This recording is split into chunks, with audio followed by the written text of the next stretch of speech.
So today we'll start the next chapter, that is short run equilibrium. We have two things, one is short run and the other one is equilibrium. Okay.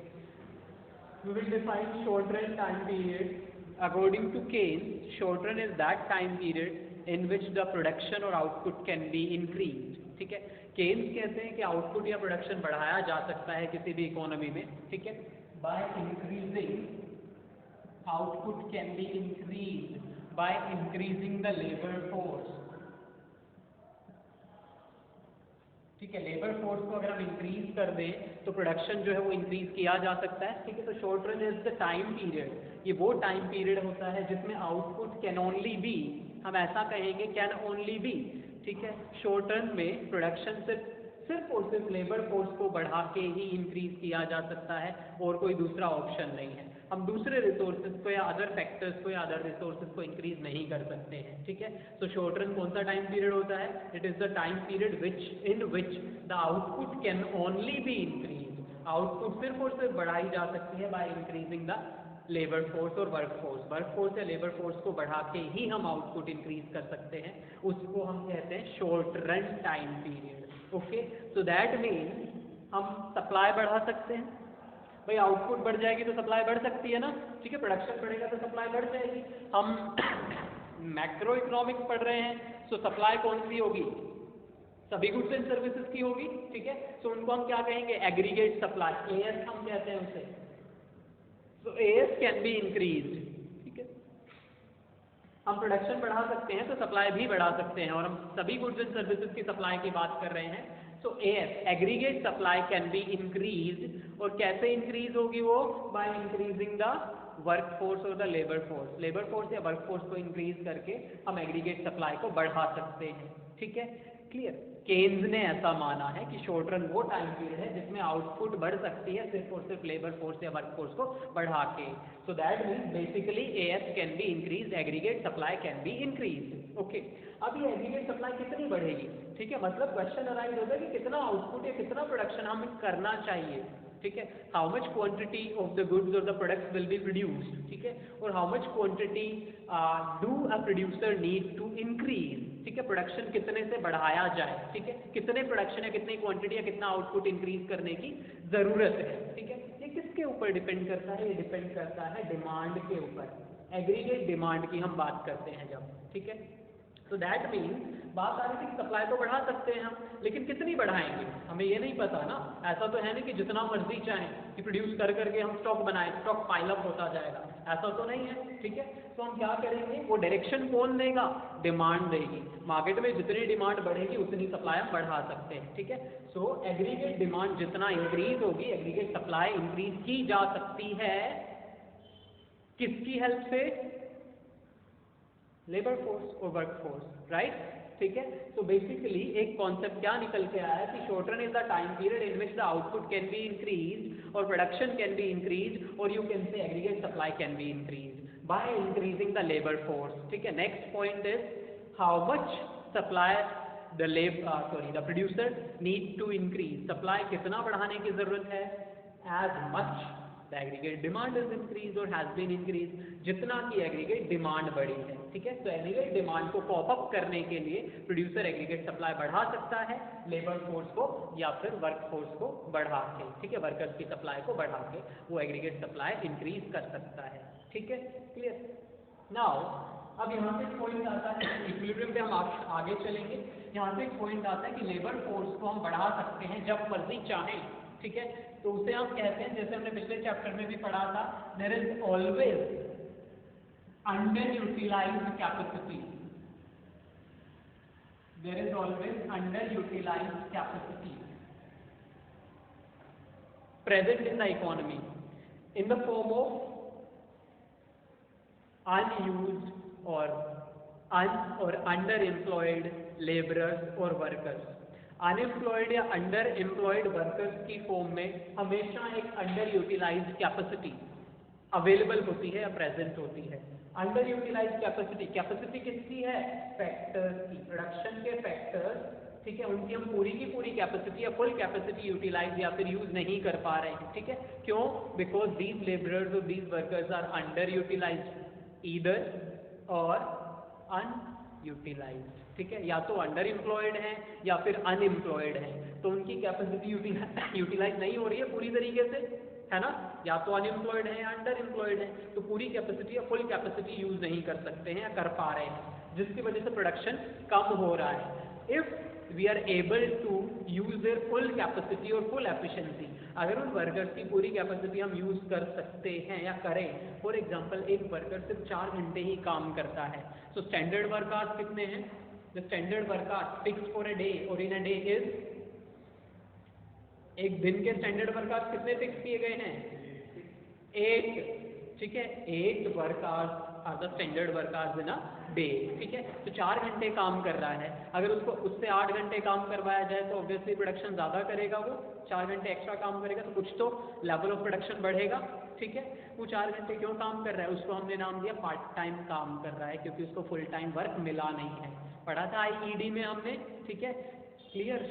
या फिर ऐसा है disguised unemployment है, ज़रूरत 2 workers की है, लगे हुए हैं 4, तो कोई भी जो है अपनी पूरी कैपेसिटी, हर किसी के हिस्से में कम काम आ रहा होगा, ठीक है, सो नोबडी और no worker is able to utilize the full efficiency और कैपेसिटी, चाहे फिजिकल है चाहे मेंटल है, कोई भी वर्कर वहाँ पे अपनी पूरी कैपेसिटी यूज नहीं कर रहा है। अगर 2 को वहाँ पे लगाया जाए और 2 को किसी दूसरी जगह पे लगाया जाए तो टोटल आउटपुट इंक्रीज हो जाएगी, है ना, क्लियर। सो वही था कि वो अनयूटिलाइज्ड और underutilized capacity always economy में प्रेजेंट होती है। अगर उन अंडर यूटिलाइज्ड कैपेसिटी को फुली यूटिलाइज किया जाए तो प्रोडक्शन या आउटपुट बढ़ जाएगी, ठीक है, प्रोडक्शन और आउटपुट बढ़ेगा तो that means basically aggregate supply भी बढ़ेगी, ओके, क्लियर। तो यही कह रहा था aggregate supply can be increase, और कैसे? लेबर फोर्स को बढ़ा के। तो लेबर फोर्स को कभी भी बढ़ा सकते हैं हम, हाँ, कुछ हद तक, up to a certain extent the labour force और work force can be increase in the economy because they are underutilised, ठीक है, कुछ वर्कर्स या कुछ वर्कफोर्स जो है पूरी तरीके से या फुल्ली यूटिलाइज नहीं है, अपनी पूरी कैपेसिटी या पूरी एफिशिएंसी यूटिलाइज नहीं कर पाती है, दे आर अंडर यूटिलाइज्ड, ठीक है। तो अंडर यूटिलाइज कैपेसिटी को हम यूज करके, किसकी कैपेसिटी बात हो रही है? फैक्टर्स की, फैक्टर्स ऑफ प्रोडक्शन की पूरी कैपेसिटी हम यूज करें तो आउटपुट इंक्रीज हो सकती है, ठीक है, ये कॉन्सेप्ट था। नेक्स्ट आता है इक्विलिब्रियम। इक्विलिब्रियम क्या होता है? एक इकोनॉमी में इक्विलिब्रियम होगा जब एग्रीगेट सप्लाई जो है एग्रीगेट डिमांड के इक्वल होगी। When aggregate supply is equal to aggregate demand the economy will be in the state of equilibrium, ठीक है, वो इक्विलिब्रियम की स्टेट में होगी जब एग्रीगेट सप्लाई एग्रीगेट डिमांड, हमने बोला ना कितना सप्लाई बढ़ाएगा वो, जितना डिमांड होगी, ठीक है। तो जब डिमांड के अकॉर्डिंग अगर हम सप्लाई बढ़ा देंगे कि जितनी डिमांड हो रही है उतनी ही सप्लाई कर पाए प्रोड्यूसर, तो वो जो स्टेट, वो जो सिचुएशन होगी, वो जो कंडीशन या वो स्टेट या वो स्थिति होगी, वो क्या होगी? स्टेट ऑफ इक्विलिब्रियम होगी, ठीक है। So the economy will be in the state of equilibrium when AS is equal to AD, okay, clear. Next thing हम कहते हैं AS can be increased any time. AS aggregate supply कभी भी बढ़ाई जा सकती है, क्यों? क्योंकि अंडर यूटिलाइज कैपेसिटी हमेशा प्रेजेंट होती है इकोनॉमी में, तो प्रोड्यूसर जब मर्जी चाहे एग्रीगेट सप्लाई बढ़ा सकता है, प्रोडक्शन बढ़ा के, ठीक है। तो केन्स ने एग्रीगेट सप्लाई को एक पैसिव फैक्टर माना है इन या for equilibrium. Passive factor that means इसको तो हम जब मर्जी घटा और बढ़ा सकते हैं, ठीक है। तो एक्टिव फैक्टर कौन हुआ? Aggregate demand. क्यों कहा इसको पैसिव? इसको पैसिव इसलिए कहा क्योंकि ये एग्रीगेट डिमांड को फॉलो करता है, ठीक है। अगर हमने एग्रीगेट सप्लाई बढ़ा दी, एग्रीगेट डिमांड थोड़ी सी और बढ़ गई या थोड़ी सी और कम हो गई, ठीक है, ऊपर नीचे हो गई, तो ये इम्बैलेंस हो जाएगा दोनों के बीच में, राइट। तो कौन डिटरमाइन कर रहा है? एग्रीगेट सप्लाई डिटरमाइन कर रही है, एग्रीगेट डिमांड डिटरमाइन कर रही है? भाई डिटरमाइनिंग फैक्टर कौन सा है? सप्लाई या डिमांड? मैंने कहा कि हम एग्रीगेट सप्लाई को बढ़ा सकते हैं अकॉर्डिंग टू डिमांड, ठीक है। तो डिमांड 20 यूनिट्स की हुई तो हम 20 यूनिट सप्लाई भी बढ़ा सकते हैं, ओके, हो जाएगा दोनों इक्वल, क्लियर। अब जैसे हम यहाँ पहुंचे, डिमांड 2 यूनिट से गिर जाती है, 18 यूनिट्स हो गई, हम क्या करेंगे? अब सप्लाई घटाएंगे, तो किसके अकॉर्डिंग घटा और बढ़ा रहे हैं? डिमांड। तो एक्टिव फैक्टर कौन हुआ?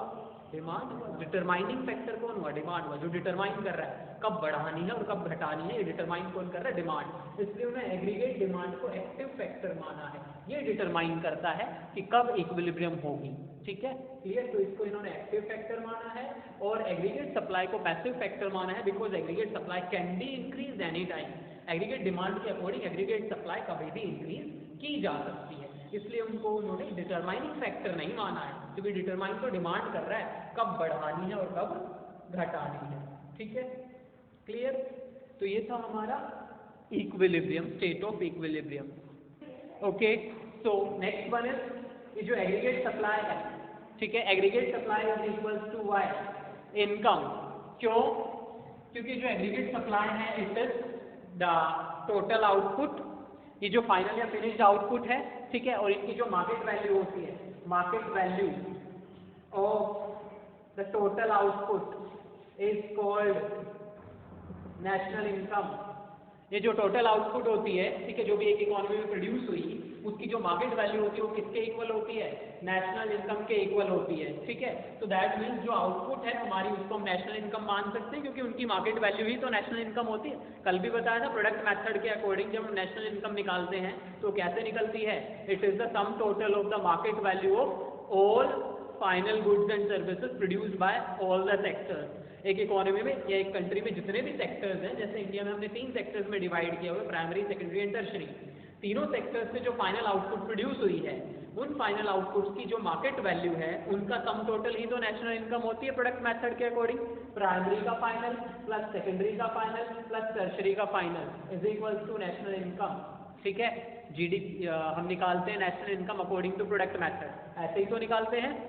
Okay, so that means aggregate supply can be equal to or can be termed as equal to Y और national income. तो aggregate supply को हम Y लिख सकते हैं। समझ आया इतना? क्योंकि aggregate supply मतलब आउटपुट, जितना आउटपुट प्रोड्यूस हुआ और उनकी जो मार्केट वैल्यू वो किसके इक्वल हो जाती है? नेशनल इनकम के।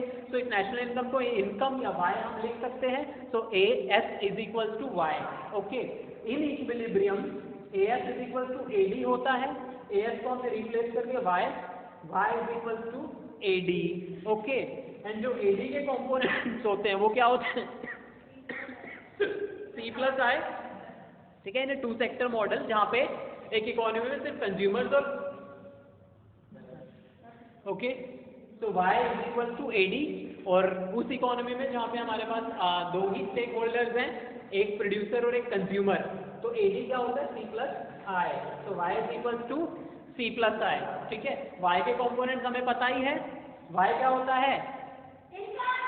इनकम।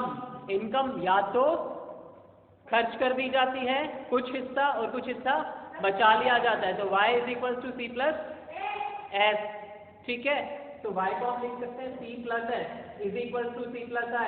C कॉमन हो गया दोनों में, क्या बच गया? ओके, तो Y in equilibrium Y is equal to AD। Y के कंपोनेंट्स होते हैं C plus S, consumption plus saving. AD के कंपोनेंट्स होते हैं C प्लस I। ठीक है, तो बेसिकली हमारे पास C plus S is equal to C plus I हो गया। C plus S is equal to C plus I। ठीक है, अब दोनों में कॉमन क्या है? कंजम्पशन। ठीक है, क्लियर। तो बेसिकली हम कह सकते हैं savings is equal to investment. इसके पीछे लॉजिक है क्या कि भाई जो हम सेव करते हैं वही तो इन्वेस्ट कर पाएंगे, क्योंकि ये तो कंज्यूम कर चुके, खर्च कर चुके। जो खर्च कर चुके वो तो इन्वेस्ट नहीं हो सकता। ठीक है, जो बीइंग अ कंज्यूमर, अगर मैं अपनी बात करूं, जो मैंने बचाया है उसी को तो मैं इन्वेस्ट करूं, या तो शेयर्स में लगाऊंगा या FD करा ली या फिर कुछ भी कर लिया, तो जो सेविंग्स होगी उतनी ही तो इन्वेस्ट हो सकती है। ठीक है, so saving can be equal to investment in case of equilibrium. तो इक्विलिब्रियम की 2 कंडीशंस होती हैं, एक तो होती है when AS is equal to AD और दूसरी होती है SI approach, savings is equal to investment. ठीक है, तो जब सेविंग्स इन्वेस्टमेंट के इक्वल हो जाती हैं तो वो भी हमारी इक्विलिब्रियम की कंडीशन होती है। दैट मीन्स कि जितना सेव किया वो सारा का सारा इन्वेस्ट कर दिया गया है। क्लियर, जो खर्च कर दिया वो तो इन्वेस्ट नहीं हो सकता, जो बचाया वही इन्वेस्ट। ठीक है, इसको हम कहते हैं SI अप्रोच। ठीक है, तो when savings become equal to investment, it is also the condition of equilibrium। 2 approach है, AS-AD अप्रोच जिसमें AS is equal to AD तो इक्विलिब्रियम होगा। एक होती SI अप्रोच, जब सेविंग्स इन्वेस्टमेंट के इक्वल होती हैं तब हमारा इक्विलिब्रियम स्ट्राइक कर जाता है या इक्विलिब्रियम अटेन कर लेते हैं हम।